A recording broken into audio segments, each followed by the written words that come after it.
যারা পদ পাচ্ছেন, ধরেন একটা ওয়ার্ডের কমিটি করার জন্য যখন কোনো রাজনৈতিক দলের নেতাকে অর্থ বা সুবিধা প্রদান করতে হয়, তো উনি যখন ওয়ার্ডের সভাপতি হবেন সেই অর্থ তো উনি বিভিন্ন জায়গা থেকে সংগ্রহ করার চেষ্টা করবেন।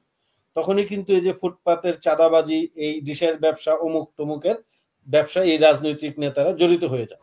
রাজনৈতিক দলগুলোর ভিতরে আসলে রাজনৈতিক নেতৃত্ব তৈরির প্রক্রিয়া এবং গণতান্ত্রিক প্রক্রিয়া শুরু করতে হবে। এছাড়া আমরা যতই কান্নাকাটি করি, চিৎকার চেঁচামেচি করি, রাষ্ট্রে কখনোই গণতন্ত্র আসবে না, অসম্ভব।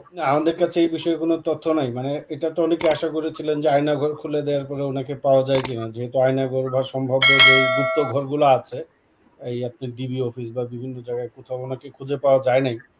তো অনেকেই বলছেন হয়তো বা ওনাকে মেরে ফেলা হয়েছে, তো এটা আসলে অনুমান নির্ভর। এখন এই বিষয়টা তো এই ঘটনার সঙ্গে যারা জড়িত ছিলেন বা ওই সময় যারা ওনাকে অপহরণ করেছেন বা গুম করেছেন, এটা যদি দীর্ঘমেয়াদে একটা অনুসন্ধান করা যায় তাহলে হয়তো বা বের হয়ে আসতে পারে। এছাড়া ধরেন আগাম কোনো এই ধরনের মন্তব্য করা যে ওনাকে মেরে ফেলা হয়েছে বা উনি বেঁচে আছেন, এই ধরনের মন্তব্য করা আমার মনে হয় মুশকিল আসলে। কারণ আমরা জানি না ওনার কি হয়েছে, কেউ দায়িত্ব নিয়ে বলে নাই। সেই জায়গায় আমাদের মনে হয় যেটা বর্তমান সরকার এসেছে, এই সরকার হয়তো বা বিগত সরকারের আমলে যে গুম খুন হয়েছে এটার একটা তদন্ত করতে পারে। শুধু তাই না, এক্সট্রা জুডিশিয়াল কিলিং বা মানবতা বিরোধী অপরাধ যেগুলো হয়েছে সেটার একটা বিচারের কার্যক্রম শুরু করতে পারে। তো সেই জায়গায় আমার মনে হয় যে আমরা তখন হয়তো বা বিস্তারিত জানতে পারবো। আর আমি একটা জিনিস যুক্ত করতে চাই, স্যার একটা চমৎকার কথা বলেছেন যে আমাদের রাজনৈতিক দলগুলোতে কিন্তু ওই অর্থে গণতান্ত্রিক চর্চা নাই। এখন একটা রাজনৈতিক দলের ভিতরে যখন গণতান্ত্রিক চর্চা না থাকে, সেই কারণে কিন্তু ওনারা যখন রাষ্ট্র পরিচালনায় আসেন, আমরা যে গণতান্ত্রিক জিনিসটা চাই সেটা আসলে আর হয়ে ওঠে না। মানে গণতন্ত্রের চর্চাটা তো আপনি দলের ভিতরে করবেন, তারপরে আমি মনে করি যে রাষ্ট্র পরিচালনায় গিয়ে তার প্রতিফলন হবে। এটা আমাদের যে এই সরকার আছে, এই সরকার হয়তো বা কিছু ধরেন অধ্যাদেশ বা কিছু নিয়ম কানুন পরিবর্তন করতে পারে।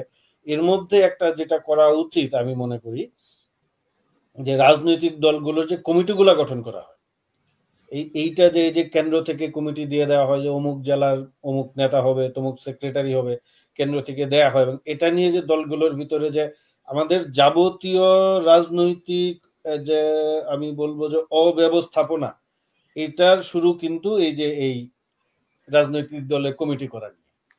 এর কারণটা হইছে আপনার দুর্নীতির প্রথম পার্টটাই হয় এই জায়গায়। রাজনৈতিক দলের নেতারা পদ বাণিজ্যে ভয়াবহভাবে জড়িত থাকেন। যিনি দায়িত্বে থাকেন তিনি অর্থ গ্রহণ করে পদ বিক্রি দিয়ে দিচ্ছেন। যারা পদ পাচ্ছেন, ধরেন একটা ওয়ার্ডের কমিটি করার জন্য যখন কোনো রাজনৈতিক দলের নেতাকে অর্থ বা সুবিধা প্রদান করতে হয়, তো উনি যখন ওয়ার্ডের সভাপতি হবেন সেই অর্থ তো উনি বিভিন্ন জায়গা থেকে সংগ্রহ করার চেষ্টা করবেন। তখনই কিন্তু এই যে ফুটপাতের চাঁদাবাজি, এই ডিশের ব্যবসা, অমুক তমুকের ব্যবসা, এই রাজনৈতিক নেতারা জড়িত হয়ে যান। এই হচ্ছে দুর্নীতির প্রাথমিক পাঠ। এরপরে কিন্তু আরো যারা উপরে উঠতে থাকেন দুর্নীতির ব্যাপ্তি আরো বাড়তে থাকে। এই জন্য আমি বলবো যে এই যে আমাদের যে সরকারটা এসেছে, অনেক তো আমাদের সংস্কারের কথা বলছি, এর মধ্যে একটা সংস্কার করা উচিত যে রাজনৈতিক দলগুলোর কমিটি হবে প্রকাশ্য ভোটে, ওদের ইউনিটে ভোটাভুটি হবে, এবং ওদের যখন একটা ধরেন উপজেলা বা জেলা বা ইউনিয়ন পরিষদের কমিটি হবে, ধরেন আপনার বাড়ি যেই জেলায়, ওই জেলায় যখন জেলা কমিটি হবে, ওইখানে কোনো না কোনো ভাবে আমরা নির্বাচন কমিশনের একজন প্রতিনিধি রাখতে পারি কিনা, উনি মনিটর করবেন যেটা প্রকাশ্য ভোটে হচ্ছে কিনা। যখন আপনার এই নেতৃত্বটা প্রকাশ্য দলের ভিতর ভোটাভুটির মধ্যে দিয়ে আসবে, এই যে আমি যে দুর্নীতির প্রাথমিক পাঠ যেটা বললাম, পদ বিক্রি হয়, পদ বাণিজ্য হয়, এটা বন্ধ হয়ে যাবে। আপনি যদি এই পদ বাণিজ্য বন্ধ করতে পারেন একটা রাজনৈতিক দলের, দুর্নীতিও আমাদের অনেক কমে যাবে। কারণ যখন একটা লোক চিন্তা করবে যে আমার ভোটারদের, আমাদের যে স্থানীয় কাউন্সিলর আছে, ভোটার আছেন, তাদের ভোটে আমি নেতৃত্বে আসব, তখন উনি কিন্তু আসলে ওই অত অর্থের প্রয়োজন হবে না, এবং উনি যেভাবেই হোক উনি ভোট পাবেন। এই আমাদের স্থানীয় পর্যায়ে দুর্নীতিটা বন্ধ হয়ে যাবে এবং দলের ভিতরে গণতান্ত্রিক প্রক্রিয়া আসবে। সেটা আমি মনে করি যে এই দল আমাদের যারা ইয়েগুলো আছেন, আমাদের এই উপদেষ্টা যারা আসলেন, সম্মানিত উপদেষ্টারা, ওনারা এই বিষয়গুলো বিবেচনা করবেন যে রাজনৈতিক দলগুলোর ভিতরে কিভাবে আপনার গণতান্ত্রিক পরিবেশটা আনা যায়, সেটা করে দেওয়া যেতে পারে। এটা আমি একটা জাস্ট স্যার বললেন ওনার সঙ্গে যুক্ত করলাম আর কি, আমার কাছে মনে হলো। এবং এই বিষয়টা নিয়ে আমি নিজেও লিখেছি, পত্র পত্রিকায় অনেক কলামে লিখেছি যে রাজনৈতিক দলগুলোর ভিতরে আসলে রাজনৈতিক নেতৃত্ব তৈরির প্রক্রিয়া এবং গণতান্ত্রিক প্রক্রিয়া শুরু করতে হবে। এছাড়া আমরা যতই কান্নাকাটি করি, চিৎকার চেঁচামেচি করি, রাষ্ট্রে কখনোই গণতন্ত্র আসবে না, অসম্ভব।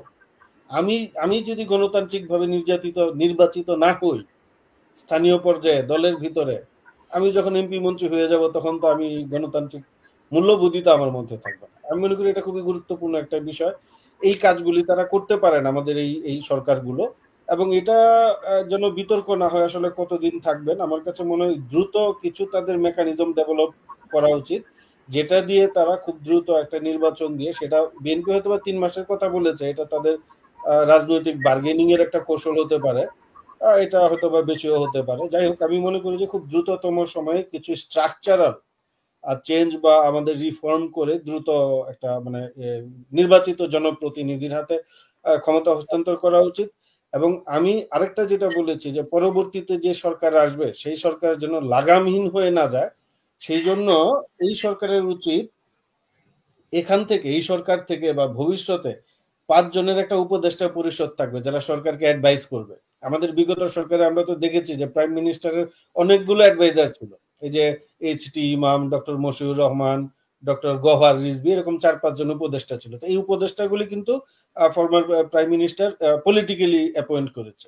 কিন্তু এখন যদি এরকম একটা সিস্টেম করেন যে আপনি ঠিক আছে একটা পলিটিক্যাল গভর্নমেন্ট থাকবে, কিন্তু একটা নন পলিটিক্যাল 5 জনের একটা গার্ডিয়ান কাউন্সিল বা উপদেষ্টা পরিষদ থাকবে যারা আসলে সরকারের জিনিসগুলো মনিটর করবে, তাহলে চেক এন্ড ব্যালেন্স হবে।